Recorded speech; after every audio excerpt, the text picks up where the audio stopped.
Salut à tous, bienvenue dans cette petite vidéo. Alors aujourd'hui ce sera une vidéo présentation pour vous présenter cette petite machine qu'on m'a ramenée, qu'on m'a confiée. Franchement ça me fait super plaisir. Donc c'est une machine atypique, c'est la seule qui est en France.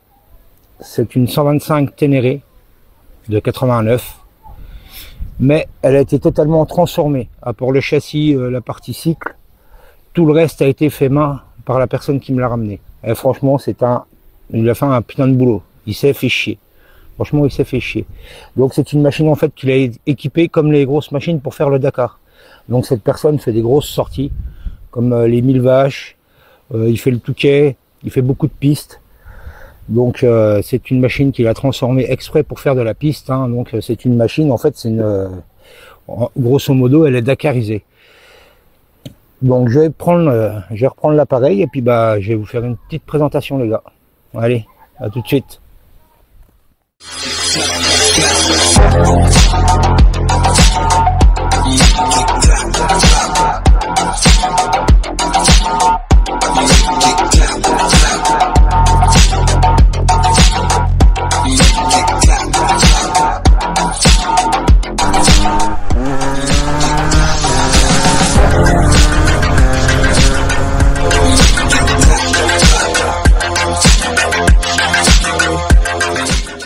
Alors, voilà, la bête, l'objet du délit. Donc c'est une machine qui a été totalement transformée, hein, comme vous pouvez le voir. Elle a été dakarisée. Donc toute la réalisation a été faite en carbone. Voilà, le mec qui s'est fait des réservoirs de partout, à l'arrière. Tout ça, c'est un réservoir. Vous voyez, il y a une trappe là. Et c'est du carbone les gars. Tout a été fait en carbone. Donc un réservoir de ce côté. Un réservoir de ce côté. Pareil, carbone, hein, vous pouvez voir. Hein. Tout fait main. Protection Kevlar. Pareil, hein, fait main, hein, bien évidemment. Là, c'est pareil. Ceci est un réservoir. Vous voyez la trappe, elle est de l'autre côté. Hop, s'il veut bien se tourner. Voilà, c'est pareil. Tout ça, c'est un même ensemble en fait. Et pareil, c'est un réservoir. Donc il a fait une surcoque en carbone. Ça, je vous montrerai dans le garage, hein, je ne vais pas le démonter là. Donc il se pose au-dessus. Donc tout est pris ensemble. Alors bien sûr, franchement, cette personne a pensé à tout. Parce que dans chaque recoin, il y a toujours des petites pièces de rechange. Vous voyez, sélecteur de vitesse, poignée, accroché sur le pot, sur la ligne. Devant, c'est pareil. Carbone. Le garde-boue, c'est pareil. Carbone. Franchement, il s'en est super bien tiré parce que c'est pas mal. Hein. Il l'a pas fait pour que ce soit beau. Vous voyez, le carbone est tiré à des endroits. C'est pour que ce soit résistant hein, en cas de chute. Donc devant, c'est pareil. Protection complète, gris. Les deux côtés. Avec sabot. Vous qui descend surtout le dessous. Donc en Kevlar ou en carbone. Je pense que c'est peut-être du Kevlar, ça en bas. Si lui, il l'a repeint. Donc franchement... c'est super bien. Donc il a fait un petit système, je vous montrerai après. Pareil, voilà. La petite sacoche pour ranger la petite bouteille d'huile de mélange. Vous voyez, 2 litres, 2 litres, faire 4 litres, tout est préparé d'avance. Il en a une ailleurs, je crois, je sais plus, sous la selle, je crois. Pareil, il rajoute un petit bidon. Je vous montrerai ça à la maison. Sinon pour le reste de la partie cycle, voilà, c'est la Ténéré. Hein. Donc il y a les clignotants, les phares. Donc le truc le plus impressionnant, franchement, c'est la tête de fourche. Quoi. Pareil, tout en carbone. Regardez-moi ça. Il l'a réalisé lui-même, quoi. Donc il y a le klaxon, il y a ça. Le plus impressionnant, c'est ça. Il y a le roadbook, il y a tout, quoi. Comme les grosses. C'est un truc de fou, quoi. Donc après, ça, à mon avis, c'est pour son temps, son machin. Il y a le thermomètre température. Pareil avec l'heure. Bon, tout ça, c'est à lui. Le truc que je connaissais pas, en fait, c'est ça. L'amortisseur de direction, je savais pas qu'ils en faisaient des comme ça. Je pensais qu'ils en faisaient juste avec des barres. Et en fait, non. Ils en font comme ça. Donc, franchement, c'est cool. Donc la fourche, je sais pas ça, je pense pas que ce soit d'origine. Hein. Je pense qu'il a dû le faire préparer. Port USB, voilà, pour tout ramener. Après, tout est au guidon. Donc tout ça, je sais pas à quoi ça sert. Clignotant, les phares. Enfin voilà quoi. Le klaxon. Voir si ça fonctionne. Normalement, ça c'est la batterie. Non, même pas. Ouais, je verrai bien. Le on-off. Franchement, c'est impressionnant. C'est magnifique. Pareil, hein, on a des petites trousses à outils. Vous voyez, à droite à gauche. Et il a tout réalisé lui-même. Hein. Moi, l'optique. Regardez-moi ça. La gueule que ça lui fait. Non, franchement, c'est canon. Hein. Il s'est vraiment bien emmerdé à réaliser tout ça. Hein. C'est une superbe bête. Il n'y a pas à chier. Il n'y a pas à chier. Magnifique. Pareil, la selle. Hein. On va le faire couvrir, à mon avis. Il fallait qu'il le mette. Au moins, t'es tranquille. Là, il avait des petits logos qui s'est fait voler, le pauvre. Petit logo d'accord. Moi, je vous montre. Après, il y a tout ce qu'il faut. Hein. Il y a les feux, les clignotants, tout fonctionne. Hein. Un petit feu additionnel. Vous voyez les petits trucs de réservoir là, de chaque côté, là, franchement. Il a fait une sacrée mémère. Il n'y a pas de photo.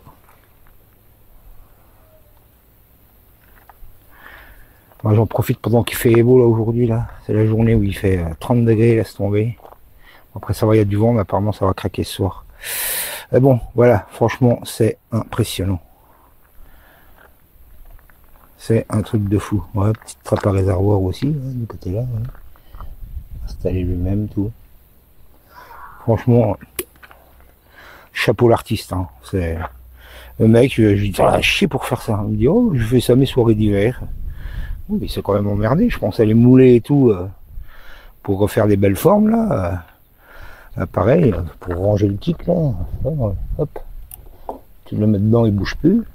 Franchement, c'est canon quoi. Et puis bah, je vous montrerai en dessous du réservoir tout à l'heure. Quand je serai à la maison, je le démontrerai, je vous montrerai comment l'enlever. C'est une très très belle machine. Vraiment une machine atypique, hein. C'est la seule qui est en France. Hein. Il m'a dit, j'ai été au Touquet et tout. Il dit tous les pilotes venaient jeter un œil sur la bécane. Il dit même les plus grands. C'est un dingue de ça. Cet homme-là, c'est un dingue de piste de Dakar, de gros road trip, on va dire, dans les bois. Ah voilà quoi. Franchement, c'est canon. Chapeau, chapeau.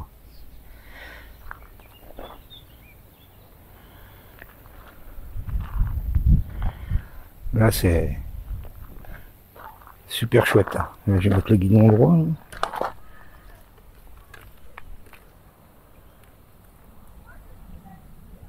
Tac. C'est pas tout passe bien, nickel. Franchement, c'est super.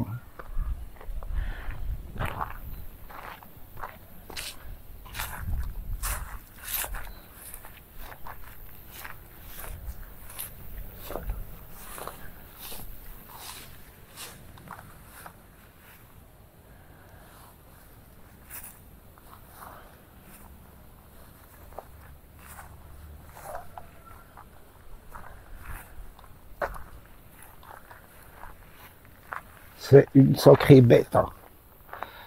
C'est une sacrée bête.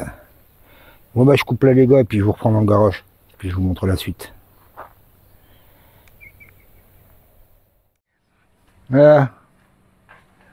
Revenu à la maison. Bon, bah, je vais vous montrer plus ça en détail. Surtout le réservoir, vous allez voir. C'est impressionnant. Bah, je vais vous poser là. Hop. Comme ça. Alors la selle, Il a fait une petite astuce, franchement, c'est bien cool.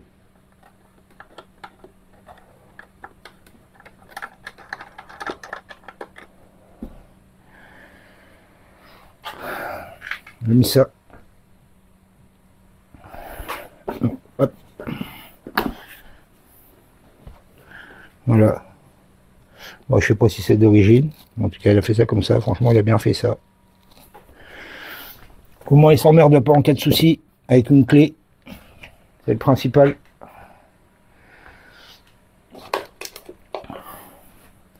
Donc, je vais te montrer là. Là, il a encore une réserve pour faire 5 litres d'essence. Voilà. Bon, c'est ces petits outils. Une boîte à air. Et tout ce qui s'ensuit. Alors, pour enlever le réservoir, il faut enlever le bouchon.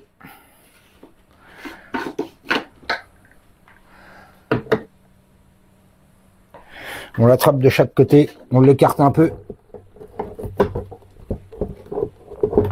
Ah, faut enlever le kick, je fais j'oublie. Et voilà. Voilà le fameux réservoir. C'est vraiment bien fait chier. C'est franchement, c'est impressionnant. Tac tac. Ça va tout seul à mettre. Il a franchement bien pensé le truc, quoi. C'est fou. Mais après, dans un sens, tant mieux, parce que sur les pistes, sur les machins à t'emmerder, faut démonter. Bah, c'est le bordel. Je vais prendre ma petite lampe.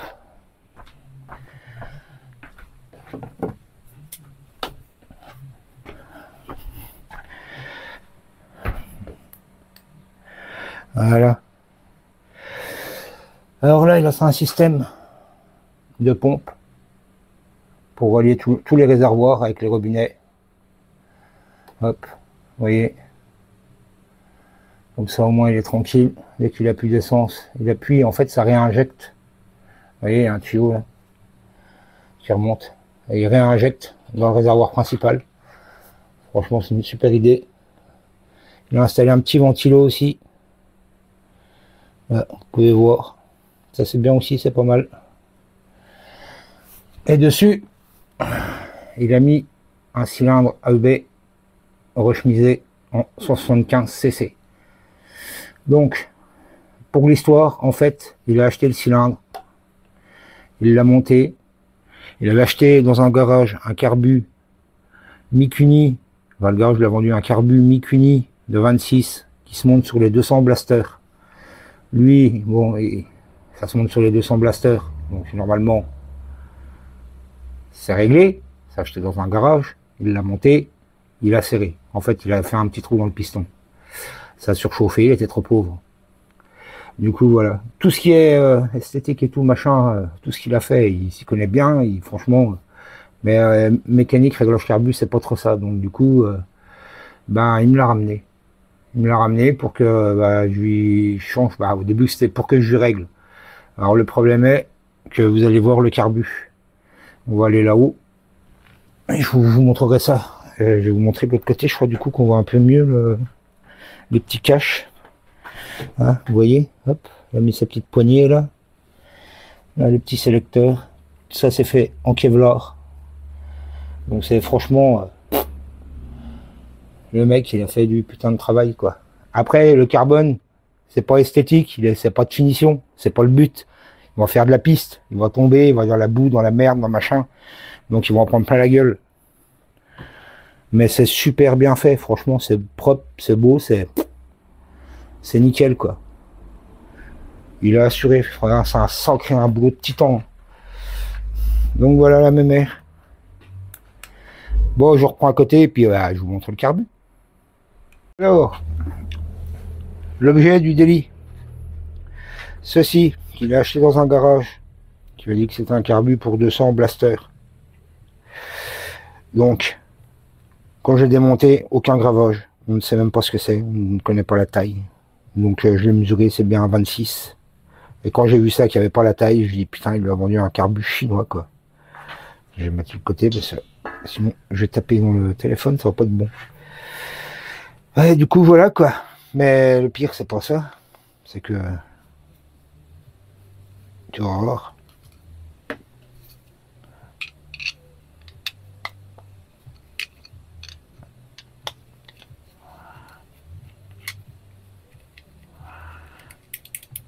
Le pire, c'est pas ça.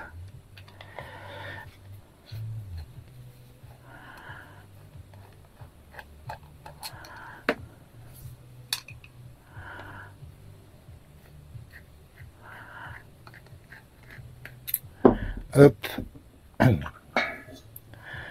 Quand j'ai démonté, pour voir ce qu'il y avait, j'ai démonté le gicleur. Eh bah tiens, regarde mon copain. Regarde.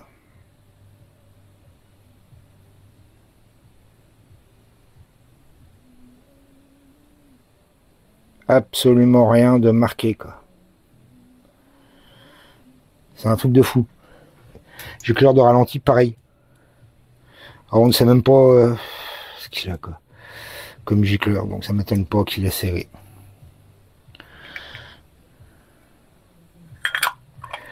C'est quand même dingue, hein, un mec, un pro, hein, c'est un professionnel qui l'a vendu. Hein. Il l'a acheté dans un garage. Alors je sais pas si c'est un petit, un gros, enfin voilà, après moi je m'en fous.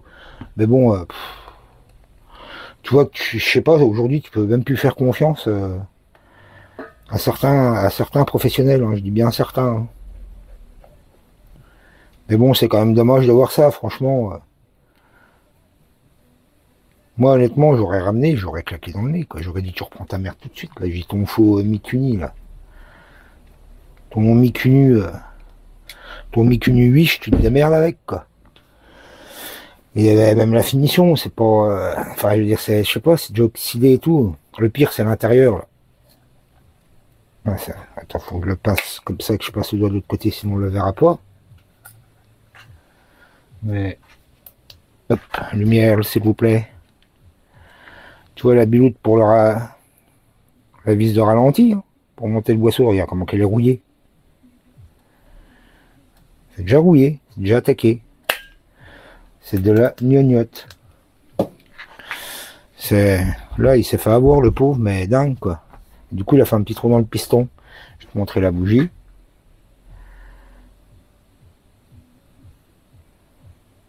C'est encore ça va, parce qu'elle aurait pu carrément se désagréger, quoi. Perdre des bouts et tout. Non, là, c'est juste le piston qui a fondu, quoi. Enfin, il m'a dit, il a un tout petit trou, quoi. Donc, du coup, j'ai déjà remis une bonne. Une BR9ES, hein, c'est une bonne. Au début, j'avais peur que ce soit pas une celle-là, et j'en sais jamais. Mais non, c'était une bonne. Donc, du coup, moi, j'ai remis ça. Et puis, bah là, je vais commander PWK en 30. À la place du 26, hein, ça sera déjà mieux. Parce que bon, j'ai regardé la pipe, il rentre le 30 dans la pipe. Mais dans le manchon de la boîte à air, je pensais qu'il rentrait, mais non, il rentre même pas. Il fait, comme il fait un diamètre 50, le manchon de la boîte à air, il fait le même diamètre en fait que le carbu. Donc du coup, j'ai réussi à y trouver un espèce de... un truc, un réducteur, c'est pour autre chose, mais il est en diamètre 50 et il descend en 45, je crois, ou je sais pas quoi. Du coup, j'ai chauffé un peu le manchon, je l'ai rentré en force jusqu'au bout. Là, ça fait une semaine que j'ai la machine, donc du coup, il est resté dedans, comme ça, il va prendre la forme. En refroidissant, là, il a pris la forme, et il va la garder pour pouvoir mettre le 30. Donc, je vais commander PWK 30, tous les gicleurs, donc tous les gicleurs de ralenti, par 10, hein, une boîte de 10 de ralenti, et deux boîtes de 10 principales. Au moins, pour régler, t'es tranquille, t'es pas emmerdé, quoi. T'as tout sous la main. Le jour où il veut mettre un carbu encore plus gros, et ben il aura les gicleurs, il aura tout. Ça sert à rien d'acheter des gicleurs d'1,50€. Le gicleur, il faut changer le gicleur, on l'achète un. Non, t'achètes une boîte. Tu te prends pas la tête. Au moins, t'as ce qu'il faut. Tu travailles correctement, quoi. T'es pas emmerdé à attendre à chaque fois et à payer des frais d'envoi pour un gicleur. Donc, du coup, je vais commander ça. Le starter, c'est pareil. Je vais être obligé de lui changer le starter parce que sur le PWK il est au-dessus et puis avec le réservoir t'as vu comment il est, tu peux pas passer les pattes. Sur le côté ça allait encore mais sur le dessus il sera trop la merde, il n'y arrivera pas. Du coup j'ai commandé un starter à câble pour le remplacer et il le montrera au guidon. Bon je verrai à peu près où il veut le mettre, si je peux lui mettre je mets, ou je ferai une vidéo, je verrai bien avec lui quoi, j'en discuterai. Mais du coup ouais j'ai commandé tout ça et puis j'attends que ça arrive. Donc du coup moi je dois lui remonter, le cylindre est neuf. Donc le kit 75 de chez AEB, il en a racheté un neuf. C'est lui qui l'a monté. Bon, je lui ai demandé s'il avait regardé le jeu à la coupe des segments. Il a pas guetté. Du coup, mais normalement, à EB, quand ils les font, je pense qu'ils vérifient avant de l'envoyer. Donc, je reverrai un message quand même à EB, savoir si c'est bon. Et puis, bah, faut que je fasse le rodage, je ferai le rodage, et puis, le réglage, quoi. Bon, au début, je balancerai des gicleurs plus gros, on verra ça quand j'aurai tout, de toute façon. Bah, donc, voilà où on en est. Mais en tout cas, franchement, je suis super content de faire une machine comme ça, quoi. Désolé, ça a coupé. Le support, il est parti en sucette, hein, il voulait plus. Donc comme je disais, franchement, je suis super fou de travailler là-dessus, quoi. Je suis trop content, quoi. C'est une machine unique, quoi. La Ténéré du Dakar, mon gars, je l'appelle comme ça, moi, la Ténéré du Dakar. C'est un truc de dingue. C'est atypique, il n'y en a qu'une en France, quoi. Ouais, c'est cool, quoi. C'est pff, c'est c'est jouissif. Ça fait plaisir, en tout cas, ça fait plaisir. Bon bah voilà les gars, bah, je vous reprendrai au prochain épisode hein, quand je recevrai tout et puis que je montrerai ça. Donc ça, le cop de starter, le machin, on verra bien. Hein. Où est-ce qu'on va mettre tout ça? Donc, bah merci de m'avoir suivi. Hein, j'espère que vous êtes content de voir une machine comme ça change quoi. Franchement c'est super cool quoi. Puis bah prenez soin de vous les gars, puis bah je vous dis à la prochaine. Allez, ciao ciao.